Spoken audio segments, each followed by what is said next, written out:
नमस्कार, जोहार झारखंड देख रहे हैं आप। आपके साथ मैं हूं शिप्रा झा और बुलेटिन की शुरुआत करेंगे बड़ी खबर के साथ। और बड़ी खबर लातेहार से है। लातेहार के बालूमाथ इलाके में जंगली हाथियों के झुंड ने जमकर उत्पात मचाया। बुकरू ग्राम के महुआ टांड टोला में देर रात जंगली हाथियों ने 2 ग्रामीणों के घर सहित महुआ टांड स्कूल की खिड़की को भी ध्वस्त कर दिया। क्षेत्र में 15 से 16 हाथियों का झुंड घूम रहा है, जिन्हें ग्रामीण अपने स्तर से भगाने में जुटे हुए हैं। रात करीब 10 बजे के आसपास हाथियों का झुंड गांव में पहुंचा था। 2 घरों को ध्वस्त करने के साथ ही हाथी घर में रखे सारे अनाज भी चट कर गए, साथ ही घर में रखे सामानों को भी क्षतिग्रस्त कर दिया।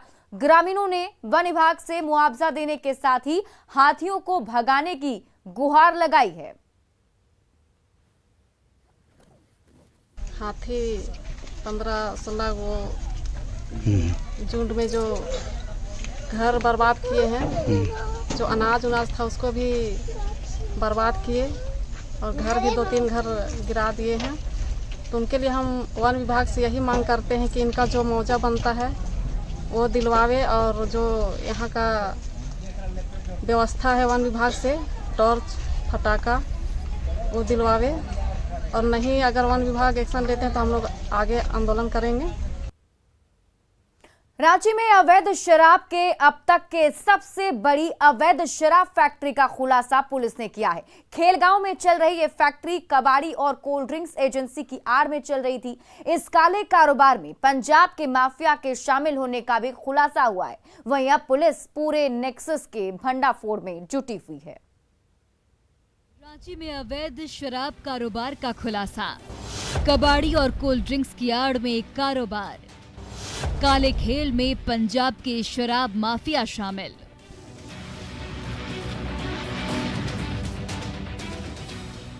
राजधानी रांची में अब तक के सबसे बड़े अवैध शराब फैक्ट्री का भंडाफोड़ रांची पुलिस ने किया है। मामले में 5 लोगों को गिरफ्तार किया गया है, जबकि 2 ट्रक शराब भी बरामद की गई है। ये गोदाम और फैक्ट्री खेलगांव थाना क्षेत्र में था। दरअसल रांची पुलिस को गुप्त सूचना मिली थी कि अवैध शराब का बड़ा कंसाइनमेंट रांची से बाहर जाने वाला है, जिसके बाद रांची एसएसपी ने सदर डीएसपी के नेतृत्व में स्पेशल फोर्सेज को तैनात किया। पुलिस की कार्रवाई में इस काले कारोबार में पंजाब के अवैध शराब माफिया के शामिल होने की बात सामने आई है। वहीं खेलगांव सहित अन्य इलाके में इनके गोदाम और रिफिलिंग प्लांट की भी जानकारी पुलिस को मिली। ये जानकारी भी मिली कि इन गोदामों और फैक्ट्री में सैकड़ों मजदूर भी काम करते हैं। बता दें कि पूरा कारोबार कबाड़ी और कोल्ड ड्रिंक एजेंसी की आड़ में चल रहा है। छापेमारी में गोदाम में तैयार शराब की अवैध खेप बरामद की गई। वहीं शराब की लाखों खाली बोतलों को भी बरामद किया गया। पुलिस ने गोदाम और फैक्ट्री में 3 लाख कांच के भी ग्लास बरामद किए हैं। पुलिस को सूचना प्राप्त हुई थी अवैध शराब व्यापार से संबंधित। उसी सूचना के आधार पर यहाँ पे रेड किया गया पुलिस के द्वारा, और जो कुछ यहाँ पे मिला है वो लगभग आप देख रहे हैं। कुछ पैक्ड शराब की बोतलें हैं और बहुत बड़े पैमाने पे खाली बॉटल्स हैं। वर्कशॉप की भी जगह देखने को मिल रही है, जिसमें कि पुराने बॉटल्स को स्टरलाइज करके नया बॉटल बनाने की प्रक्रिया की जाती है। एक बड़े पैमाने पे चीजें मिली हैं, बारीकी से हम लोग उसको देख रहे हैं। मामले में 4 तस्करों को रिंग रोड इलाके से, जबकि एक को फैक्ट्री से गिरफ्तार किया गया। वहीं इस अवैध शराब कारोबार के सरगना समेत अन्य की तलाश में पुलिस की टीम दूसरे इलाकों में भी छापेमारी कर रही है। फिलहाल फैक्ट्री की घेराबंदी कर लालगंज के साथ ही दूसरे जगहों पर आरोपियों की तलाश में छापेमारी जारी है। बारीकी से हम लोग उसको देख रहे हैं। इस प्रतिष्ठान के जो मालिक है उनसे सवाल जवाब किया जाएगा इसके संबंध किस तरह का उनका लाइसेंस है, नहीं है, किस तरह की बिजनेस इस लोकेशन से वो करते हैं। लेकिन प्राइमा से जो देखने से तो चीजें समझ में आती है कि सारी चीजें शायद कहीं न कहीं अवैध शराब तस्करी से संबंधित है, और एक बहुत बड़ी पैमाने पर यहाँ पे इसको ऑपरेट किया जा रहा है। खेलगांव इलाके में पुलिस की आंख में धूल झोंक कर चलाई जा रही इस अवैध शराब फैक्ट्री के खुलासे से हड़कंप है। अब इंतजार है सरगना की गिरफ्तारी का, ताकि इस काले कारोबार में शामिल लोग जेल की सलाखों के पीछे पहुंच सके। रांची से न्यूज़ 18 के लिए ओम प्रकाश की रिपोर्ट। राष्ट्रपति चुनाव को लेकर आजसू ने जेएमएम पर तंज कसा है। आजसू सुप्रीमो सुदेश महतो ने पूछा है कि आदिवासी हित और अधिकार की बात करने वाला जेएमएम आखिर एक आदिवासी महिला को सर्वोच्च पद मिलने पर समर्थन में देर क्यों कर रहा है। इधर जेएमएम की राज्यसभा सांसद महुआ मांझी ने कहा कि एनडीए प्रत्याशी को समर्थन करना है या नहीं, इसका फैसला केंद्रीय नेतृत्व करेगा। वहीं कांग्रेस नेता सुबोध कांत सहाय ने कहा कि फिलहाल जेएमएम ने अभी कोई ऐसा फैसला नहीं लिया है, लेकिन जेएमएम को विपक्ष के उम्मीदवार का ही समर्थन करना चाहिए। मुक्ति मोर्चा को दल के दायरे से आगे जाकर निर्णय लेना चाहिए और बेहतर होता कि वो निर्णय ले लेते हैं। ये चुनाव कोई दल का चुनाव नहीं, ये कोई दलीय विचारधारा का चुनाव नहीं, ये देश के संविधान का चुनाव करना है। और उसमें भी जब एक ट्राइबल महिला सर्वोच्च पद में जाने के लिए एनडीए की ओर से नामांकित है, तो इनको बढ़कर काम करना चाहिए। जनजाति जिसका नेतृत्व और बात और चर्चाएं करते हैं, उनके लिए इतना वक्त अगर लगाएंगे तो प्रश्न हमेशा जिंदा रहेगा जैसे पहले रहा। निर्णय अभी तक चूंकि नहीं हुआ है, अभी तक निर्णय नहीं हुआ है और क्या निर्णय होगा ये आपात की बात है, तो इसमें मैं नहीं बता पाऊंगी क्योंकि यह सारा जो भी निर्णय लिया जाएगा पार्टी मीटिंग के बाद निर्णय लिया जाएगा और उसकी घोषणा माननीय मुख्यमंत्री जी आदरणीय विश्वगुरु श्री सुरेंद्र जी करेंगे। कोई ऐसी बात हुई नहीं है। झारखंड मुक्ति मोर्चा ने अपना कोई फैसला लिया नहीं है।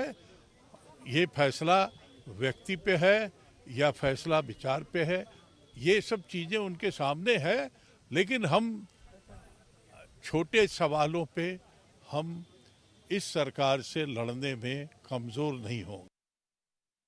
गोड्डा सांसद निशिकांत दुबे ने कहा कि 12 जुलाई को देवघर दौरे पर पीएम मोदी एयरपोर्ट का उद्घाटन करेंगे। वहीं इसके साथ ही वे कई योजनाओं की शुरुआत भी करेंगे, जिसमें दुमका में पाइपलाइन गैस योजना का भी शिलान्यास किया जाएगा। सांसद ने लोगों से 12 जुलाई को पीएम के कार्यक्रम में शामिल होने की भी अपील की है। मंत्री जी 12 तारीख को आ रहे हैं। ये संथाल परगना के लिए बड़ा सौभाग्य है। संथाल परगना को जो है राज्य का दूसरा एयरपोर्ट देवघर के तौर पर मिल रहा है, एम्स मिल रहा है, कई एक नेशनल हाईवे के प्रोजेक्ट हैं, रेलवे के प्रोजेक्ट हैं, प्रसाद योजना का प्रोजेक्ट है। दुमका के लिए भी बड़ी खुशखबरी लेकर आ रहे हैं कि दुमका में जो पाइपलाइन से गैस जाएगा घर घर, उसका भी जो है वो शिलान्यास करने वाले हैं। एलपीजी बॉटलिंग प्लांट जो है, जो सस्ते दर पर जो है जल्दी से लोगों को गैस गृहिणियों को मिल जाए, ये सारे बहुत प्रोजेक्ट हैं। 11-12 प्रोजेक्ट का वो शिलान्यास और उद्घाटन। देवघर में एयरपोर्ट न सिर्फ देवघर बल्कि संथाल परगना के साथ साथ सीमावर्ती राज्य के कई जिलों के लिए एक बड़ी सौगात है। 12 जुलाई को पीएम मोदी इसका उद्घाटन करने वाले हैं, जिसे लेकर तैयारियां जोर शोर से चल रही हैं। फ्लाइट टिकट की ऑनलाइन बुकिंग भी शुरू कर दी गई है। देवघर से कोलकाता तक डायरेक्ट फ्लाइट के बाद अब देवघर से कनेक्टिंग फ्लाइट सेवा भी शुरू कर दी गई है, जिसके जरिए लोग देवघर से कोलकाता होते हुए दिल्ली, मुंबई तक जा सकेंगे। और अधिक जानकारी दे रहे हैं संवाददाता मनीष दुबे। देवघर एयरपोर्ट पूरी तरह से बनकर तैयार है। बीते दिन ऑनलाइन टिकट बुकिंग का भी जो है प्रक्रिया शुरू कर दिया गया था, जिसमें देवघर से 4 बजे कोलकाता के लिए फ़्लाइट है, जो कि 5:10 में पहुंचाएगी। यानी 1 घंटे 10 मिनट के अंतराल में आप देवघर से कोलकाता पहुंच सकते हैं। वहीं अगर बात करें आप कि अगर अन्य शहरों में जाएं देवघर से, तो उसके लिए क्या प्रबंध है। आपको बताते चले कि देवघर से कोलकाता के बाद कनेक्टिविटी फ़्लाइट दी गई है, जिसके तहत जो है देश के प्रमुख शहरों में आप आसानी से इस फ्लाइट को लेकर पहुँच सकते हैं। जैसे कि अभी इग्जिगो में दिखा रहा है कि 9,000 रुपये में आप लगभग जो है देवघर से दिल्ली पहुंच सकते हैं वाया कोलकाता। वहां एक स्टॉप है, उसके बाद आप दिल्ली पहुंच जाएंगे। इसके साथ साथ अगर मुंबई आप जाने के शौकीन हैं तो आप मुंबई के लिए भी यहाँ देवघर से आप फ्लाइट पकड़ के आप सीधे कोलकाता जा सकते हैं, जिसके बाद लगभग 10,000 रुपये का किराया आपको पड़ेगा और वहाँ 1 स्टॉप है और वहाँ से फिर डायरेक्ट फ्लाइट आपको मुंबई के लिए मिल जाएगी। तो कुल मिलाकर ये कह सकते हैं कि देवघर एयरपोर्ट शुरू हो जाने से अब जो है देश के किसी भी कोने में जाने के लिए बहुत ही आसानी होगी। साथ साथ श्रद्धालुओं को आने जाने के लिए दिक्कतों का सामना नहीं करना पड़ेगा। मनीष दुबे, न्यूज़ 18, देवघर। और देवघर एयरपोर्ट के उद्घाटन से पहले ही सियासत शुरू हो चुकी है। बीजेपी ने दावा किया कि पिछली डबल इंजन की सरकार की वजह से ही एयरपोर्ट का सपना साकार हो सका है। वहीं जेएमएम ने इस पर पलटवार करते हुए कहा कि विपरीत स्थिति में भी हेमंत सरकार ने ही इसे पूरा किया है, इसलिए इसका श्रेय राज्य सरकार को मिलना चाहिए। वहीं कांग्रेस ने कहा कि बीजेपी जबरन इसका श्रेय ले रही है, जबकि सब जानते हैं कि इसे किसने पूरा कराया है।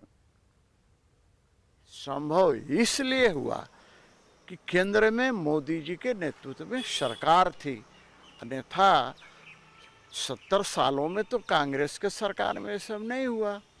अरे जो भी काम होगा ना वो मोदी जी के नेतृत्व वाली सरकार ही करेगी, उन्हीं के नेतृत्व में होगी, और इसको धार जो मिलेगा वो डबल इंजन सरकार में। डबल इंजन सरकार पिछली वाली रघुवर दास की सरकार, जिसने हाथी उड़ाया, जिसने कई एक घोटाले किए, जो कई एक मामले में आरोपी हैं, घोटाले के मामले चल रहे हैं। हेमंत सोरेन जी की सरकार ने पिछले 2.25 साल 2.5 साल में विपरीत परिस्थितियों में भी एयरपोर्ट के निर्माण कार्य में बाधा उत्पन्न न हो, जमीन की बात थी, सड़क अप्रोच रोड की बात थी, चाहे जो भी अंशदान उसमें राज्य सरकार की तरफ से हो सकता था, हर संभव मदद। इसमें क्रेडिट लेने की क्या बात है? राज्य सरकार ने अपना काम किया, केंद्र सरकार अपना काम कर रही है। होर्डिंग, कटिंग, अखबार, सारे कुछ में इन लोगों का क्रेडिट जाएगा। क्रेडिट इसलिए जाएगा कि जनता की गाढ़ी कमाई से तो इनको मतलब है नहीं। जनता की गाढ़ी कमाई आज तक प्रधानमंत्री भी जो है अपने चेहरे चमकाने के लिए लगाते रहे हैं, तो वो लगाएं, लेकिन आवाम इस बात को जानती है कि एयरपोर्ट, एरोड्राम या विकास किसके समय में और किसके शासनकाल में हुआ है। 12 जुलाई को पीएम नरेंद्र मोदी देवघर आ सकते हैं, जहां वे देवघर एयरपोर्ट का उद्घाटन कर सकते हैं। पीएम के कार्यक्रम को लेकर बीजेपी में जबरदस्त उत्साह दिख रहा है। बीजेपी महिला मोर्चा की जिलाध्यक्ष मोर्चे के सदस्यों के साथ इसकी तैयारियों में जुटी हुई हैं। एयरपोर्ट, बाबा मंदिर और देवघर कॉलेज मैदान सहित रास्ते में कई जगह पर पुष्प वर्षा भी की जाएगी। वहीं पीएम के कार्यक्रम में भाग लेने के लिए निमंत्रण पत्र भी बांटने की तैयारी चल रही है। मोदी जी का जो कमल फूल की साड़ी है वो कमल फूल छाप साड़ी पहनेंगे और हम लोग एयरपोर्ट के पास जैसे मोदी जी निकलेंगे बहनें स्वागत करेंगी, जिसमें हम लोग पुष्प वर्षा करेंगे। मोदी जी के स्वागत में हम बहनें गाने की तैयारी कर रहे हैं और शंखनाद करेंगे। उसके पहले देवघर जिला में जागरूक अभियान के लिए हम लोग रंगोली कभी बनाएंगे, किसी मंडल में, एक शहर में, कभी हम लोग दीपक जलाएंगे करके घर घर जाके पर्चा और अच्छा देकर लोगों को निमंत्रण देंगे। यही सब तैयारी हम लोग की है। बीजेपी की महिला सदस्य प्रधानमंत्री मोदी के आगमन के लिए कई गीत और गाने बना रही हैं। आइए आपको सुनाते हैं ऐसे ही गीत। देवघर फूल बरसाओ, मेरे मोदी जी आए हैं, मेरे मोदी जी आए हैं। बीजेपी आओ और गाओ, मेरे मोदी जी आए हैं, मेरे मोदी जी आए हैं। बीजेपी इस देश की धड़कन है, मोदी जी के प्यार का हर जनता का समर्थन है। बीजेपी इस देश की धड़कन है। मोदी जी ने भारत को विश्व गुरु बनाया है। हमारे निशिकांत दुबे जी ने देवघर में एम्स को लाया है, एयरपोर्ट लाया है। बीजेपी इस देश की धड़कन है, हर जनता का प्यार का समर्थन है। और देखिए, श्रावणी मेला नजदीक है, ऐसे में देवघर के बाबा मंदिर के आसपास सफाई का काम लगातार जारी है। न्यूज 18 ने शिवगंगा में फैली गंदगी की खबर को प्राथमिकता के आधार पर दिखाई थी, जिसके बाद विभाग सक्रिय हुआ है और आज से शिवगंगा की सफाई कराई जा रही है। इस दौरान शिवगंगा में फैली जलकुंभी को बाहर निकाला जा रहा है, वहीं प्लास्टिक के कचरों को भी साफ किया जा रहा है। शिवगंगा के स्वच्छ और निर्मल बनने से स्थानीय लोगों में भी खुशी दिख रही है। ये रावण के द्वारा निर्मित है। रावण जब लघु शंका करके आए तो पानी की खोज में यहाँ पर वही कुंड जो है वहीं पर मुष्टि प्रहार किए थे, जो कुंड निर्माण हुआ है। बाकी बात का सब बना हुआ है। मुख्य कुंड वहीं पर वो खंबा के नीचे में साफ सफाई हो रहा है। अभी सब स्वीपर वगैरह सब लगे हुए हैं। जलकुंभी वगैरह सब हटा दिया गया है। पहले जलकुंभी था पूरा? हाँ, पूरा भर गया था। लॉकडाउन में जलकुंभी आया है।